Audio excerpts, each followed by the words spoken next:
Hello students, welcome to my channel mathematics is interesting. यहाँ मिलता है आपको क्लास 9 से लेके क्लास 12 तक के मैथ्स का हर एक टॉपिक जो समझाया जाएगा आपको बहुत ही यूनिक और इजी तरीके से, ताकि लगने लगे आपको मैथमेटिक्स इंटरेस्टिंग। यहाँ पे आपको क्लास 10th का टॉपिक हम ले रहे हैं, चैप्टर 1 रियल नंबर्स। और यहाँ पे हम आज बात करते हैं रियल नंबर्स की और फंडामेंटल थ्योरम ऑफ अरिथमेटिक की। तो करते हैं शुरुआत मैथमेटिक्स मेरे साथ। तो सबसे पहला हमारा जो रियल नंबर्स में टॉपिक है वो यही है कि रियल नंबर्स होते क्या है, जो कि हमने 9th में भी पढ़ा। तो रियल नंबर्स बेटे क्या होते हैं कि जितने भी रैशनल और रैशनल नंबर होते हैं वो सब रियल नंबर्स होते हैं। ठीक है, रैशनल इरैशनल। अब रैशनल नंबर कौन से होते हैं? रैशनल नंबर हमारे होते हैं कौन से? रैशनल नंबर होते हैं जो कि P/Q की फॉर्म में होते हैं। ठीक है, रैशनल नंबर वो सारे नंबर होते हैं जो P/Q की फॉर्म होते हैं, P/Q की फॉर्म में। और irrational vice versa of rational. ठीक है, इरैशनल वो नंबर होते हैं which is not rational, which is not rational, rational. ठीक है, अब ये जो हमने रियल नंबर समझाया हुआ है ये क्लास 9th में बहुत अच्छे से समझाया हुआ है। और इसकी एक यूनिक डेफिनेशन है कि रियल नंबर वो नंबर्स होते हैं जो कि नंबर लाइन पे रिप्रेजेंट हो सकते हैं। Number which can be represent, numbers which can be represent on number line. तो ऐसे जितने भी नंबर होते हैं जो नंबर लाइन पे रिप्रेजेंट करे जा सके, जो कि रैशनल भी है और इरैशनल भी है, वो सारे रियल नंबर्स होते हैं। तो चलो इसकी डेफिनेशन देखते हैं। तो real number consist of both irrational and rational number. They are numbers that can be located on the number line and include. और रैशनल नंबर में हमारे इंटीजर्स, फ्रैक्शन, डेसिमल, और इरैशनल में हमारे कुछ स्क्वायर रूट रैशनल में और कुछ स्क्वायर रूट जो होते हैं प्राइम नंबर्स के, जो स्क्वायर रूट होते हैं बेसिकली वो इरैशनल में आ जाते हैं। तो and square root of non negative number. अब यहाँ पे नॉन नेगेटिव क्यों लिखा है? नॉन नेगेटिव जो इसलिए लिखा है कि जब जो हमारा रूट होता है उसमें अगर हम नेगेटिव नंबर ले लेते हैं लाइक दिस, तो वो जो होते हैं वो इमेजिनरी नंबर हो जाते हैं जो हम 11th में पढ़ते हैं। ठीक है बेटे, तो यहाँ पे जितने भी रियल नंबर्स होते हैं वो बेटे रूट में नॉन नेगेटिव नंबर्स होते हैं। ठीक है, ओके। इसके एग्जाम्पल्स क्या हैं? एग्जाम्पल्स रियल नंबर के होते हैं जैसे कुछ दे रखे हैं इन्होंने, -3 जो कि एक इंटीजर है, 0 होल नंबर है, डेसिमल नंबर। ये आप रैशनल नंबर की तरह भी लिख सकते हो 2/1। और √5 क्या है हमारा? √5 तो हमारा इरैशनल है और पाई भी हमारा इरैशनल है। तो रियल नंबर्स में आपको और जानकारी चाहिए तो आप मेरा क्लास 9 का वीडियो देख सकते हैं, चैप्टर 1 का, जिससे आपको रियल नंबर्स क्लियर हो जाएंगे। इस चैप्टर में से आपको 2 नंबर का एक क्वेश्चन मिलेगा ही मिलेगा। ठीक है, और 3 नंबर का सेकेंड टॉपिक से मिलेगा। तो इस टॉपिक से आपको 2 नंबर का क्वेश्चन मिलेगा और 1 नंबर का आपको इसमें एक और क्वेश्चन मिलता है MCQ। तो अब हम आते हैं नेक्स्ट टॉपिक पे जो है फंडामेंटल थ्योरम ऑफ अरिथमेटिक। बहुत इंपॉर्टेंट टॉपिक है कि फंडामेंटल थ्योरम ऑफ अरिथमेटिक क्या होता है। देखो, इसके अकॉर्डिंग जो भी हमारा कंपोजिट नंबर होता है, अब पहले तो मैं आपको बता दूं कि कंपोजिट नंबर होता क्या है। तो जो नंबर जिनके फैक्टर्स 1 और उस नंबर से ज्यादा होते हैं, जो प्राइम नहीं होते, वो कंपोजिट होते हैं। ठीक है, जैसे कि आपका 4 है, 4 के जो फैक्टर्स हैं वो क्या है? 1 है, 2 है, फिर 4 है, तो 3 फैक्टर्स हो गए। तो ऐसे नंबर, जितने भी नंबर्स जो होते हैं बेटे जिनके फैक्टर्स सिर्फ 2 होते हैं, या तो वो इटसेल्फ या फिर 1, तो ऐसे नंबर को तो हम प्राइम नंबर कहते हैं।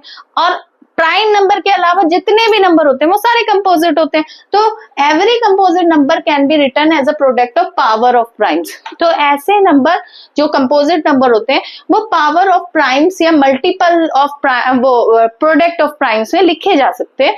ठीक है, in fact this statement is true and is called the fundamental theorem of arithmetic. और ये स्टेटमेंट जो होती है वो हमेशा ट्रू होती है और इसे ही हम फंडामेंटल थ्योरम ऑफ अरिथमेटिक कहते हैं। Because of its basic crucial importance of the study of integers. ठीक है, अब आ जाते हैं हम थ्योरम पे। बेसिकली थ्योरम का स्टेटमेंट है क्या, ये तो थ्योरम के बारे में आपको बताया गया। तो थ्योरम का स्टेटमेंट भी सेम इसी के जैसा है कि every composite number can be expressed as a product of prime and this factorisation is unique. यहाँ पे एक आपका स्टेटमेंट आ गया कि ये जो फैक्टराइजेशन है ये यूनिक है। यूनिक का मतलब क्या है, पहले तो मैं आपको एक कंपोजिट नंबर लेके बताती हूँ कि भाई ये कहना क्या जा रहा है। जैसे कि अगर मैं आपको कहती हूँ कि 8 एक जो है कंपोजिट नंबर है, तो 8 को can be return prime numbers में हम इसको 2 इंटू 2 इंटू 2 लिख सकते हैं। अब ये जो है ये इसका प्रोडक्ट, या तो हम इस प्रोडक्ट में लिखें या प्राइम के पावर्स में भी हम इसको लिखे जा सकता है कि 8 को हम 2 क्यूब लिख दें। अब जैसे अब ये कह रहा है कि ये फैक्टराइजेशन यूनिक होता है apart from the order of its prime factors अकर।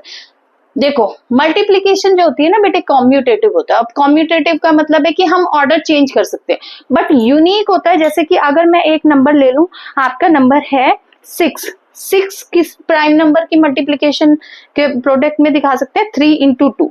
तो क्या मैं इसको 2 इंटू 3 भी लिख सकती हूँ, पर इन दो प्राइम नंबर्स के अलावा हम 6 को किसी और प्राइम नंबर्स के प्रोडक्ट में नहीं दिखा सकते। इसका मतलब इनका इस कंपोजिट नंबर के जो प्राइम फैक्टर्स होते हैं वो बहुत ही यूनिक होते हैं। समझ में आ रहा है? जैसे एक और एग्जांपल ले लीजिए। एक एग्जांपल है आपका 12। ठीक है, 12 जो है 12 हम लिख सकते हैं 2 इंटू 2 इंटू 3। मैं इसका ऑर्डर चेंज कर सकती हूँ, मैं इसको 2 3 इंटू 2 भी लिख सकती हूँ, बट ये ऑर्डर चेंज हो सकता है, बट इसका जो प्रोडक्ट है वो हमेशा 2 2 3 ही रहेगा। इसके जो प्राइम फैक्टर्स हैं वो 2 2 3 ही रहेंगे। ठीक है, इसके अलावा और कोई प्राइम नंबर्स इसमें नहीं फिट हो सकते। समझ में आया? क्लियर है? तो अब हम आगे बढ़ते हैं। तो अब अगर हम फंडामेंटल थ्योरम को ही थोड़ा सा और के बारे में और लिखें, तो in general every composite number x, कोई भी नंबर हम कंपोजिट नंबर x ले रहे हैं, ये x एक कंपोजिट नंबर हमने ले लिया। ठीक है,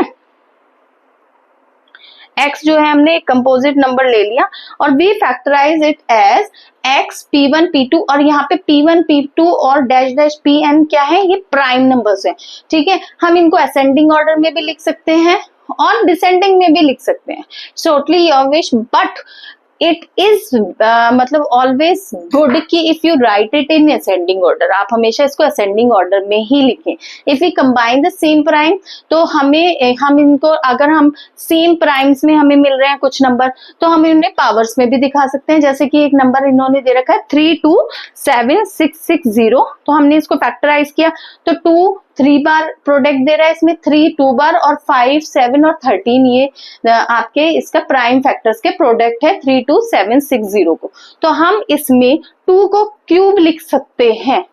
ठीक है, क्योंकि 3 बार आ रहे हैं तो बार बार रिपीट लिखने से अच्छा है कि हम उसको 2 क्यूब लिख सकते हैं, और 3 2 बार आ रहे हैं तो 3 क्यूब लिख सकते हैं। तो अब जब हम बचपन से ये जो हाईएस्ट कॉमन फैक्टर और लीस्ट कॉमन मल्टीपल पढ़ते आ रहे हैं, तो यहाँ पे भी हम एचसीएफ और एलसीएम का बहुत यूज करेंगे। तो एचसीएफ क्या है? Product of the smallest power of each common prime factor in the numbers. तो एचसीएफ क्या होता है? Product of the smallest power of each prime factor in the number. समझ में आया? इसका मतलब एक एग्जांपल लेके मैं बताती हूँ कि आपका जो एक नंबर है 12 और एक नंबर है आपका मैं ले रही हूँ 13। ठीक है, मैं इसको 13 नहीं ले रही हूँ, मैं इसको 32 ले लेती हूँ ताकि थोड़ा सा इजी रहे। ठीक है, ये 32 ले रही हूँ। तो 2 जो ये जो 12 है इसके प्राइम फैक्टर्स क्या आएंगे? 2 इंटू 2 इंटू 3। ठीक है, और 32 के प्राइम फैक्टर्स क्या होंगे आप बताइए? 32 के प्राइम फैक्टर्स, 32 के फैक्टराइजेशन कीजिए और आप निकाल लीजिए। तो 2 1 2, 2 6 12, फिर 2। तो आप 2 को कितनी बार लिखेंगे? यहाँ पे 5 बार लिखेंगे ऑब्वियसली। ठीक है, जब आप फैक्टर्स करेंगे, मैंने बता दिया आपको कैसे निकाल सकते हैं आप प्राइम फैक्टर्स। ठीक है, तो एचसीएफ क्या होगा? अगर हम इन दोनों नंबर्स का एचसीएफ निकालें तो जो लीस्ट पावर है वो हमारी एचसीएफ होगी, तो वो होगी 2 raised to 2। वो होगी हमारी 2^2, क्योंकि वो लीस्ट पावर दोनों में आ रही है। समझ में आया? तो और एलसीएम क्या होता है? Product of the greatest power each prime factor, ठीक है, इन्वॉल्व इन द नंबर्स। अगर नंबर्स में इन्वॉल्व जो ग्रेटेस्ट पावर है प्राइम फैक्टर्स की, वो हम एलसीएम लेते हैं। तो एचसीएफ तो हमारा 2^2 हुआ, पर अगर मैं एलसीएम की बात करूं 12 और 32 के, तो ये आ जाएगा आपका 2^4 इंटू 3 भी इसके साथ आ जाएगा। ठीक है, तो अब आप एक इससे ना एक बहुत ही यूनिक रिजल्ट हमें मिलता है। वो यूनिक रिजल्ट क्या होता है कि हम जो भी एचसीएफ और एलसीएम का अगर हम प्रोडक्ट करें, वो प्रोडक्ट किसके इक्वल आ जाएगा? उन दोनों नंबर के मल्टीप्लीकेशन के इक्वल आएगा। अगर हमारे पास कोई दो नंबर दे रखे हैं हमें, अगर हमारे पास दो नंबर हैं और उनका प्रोडक्ट जो है वो उन नंबर के एचसीएफ और एलसीएम के प्रोडक्ट के बराबर होता है। ये बहुत ही यूनिक, बहुत ही अच्छा रिजल्ट हमको मिल जाता है, जिसपे हमारा बोर्ड में एक क्वेश्चन आता है। ठीक है, समझ में है? तो यहाँ पे आई थिंक आपको ये जो टॉपिक है real numbers, fundamental theorem of arithmetic और HCF into LCM is equal to number of product, ये क्लियर हो गया होगा। तो अब हम इससे रिलेटेड एक्सरसाइज नेक्स्ट टॉपिक में लेंगे। अगर आपको ये टॉपिक अच्छा लगा हो तो आप अपने फ्रेंड्स से शेयर कीजिए, मेरे चैनल को सब्सक्राइब कीजिए, ताकि मैं और अच्छे अच्छे मैटर आपको समझा सकूं। Thank you.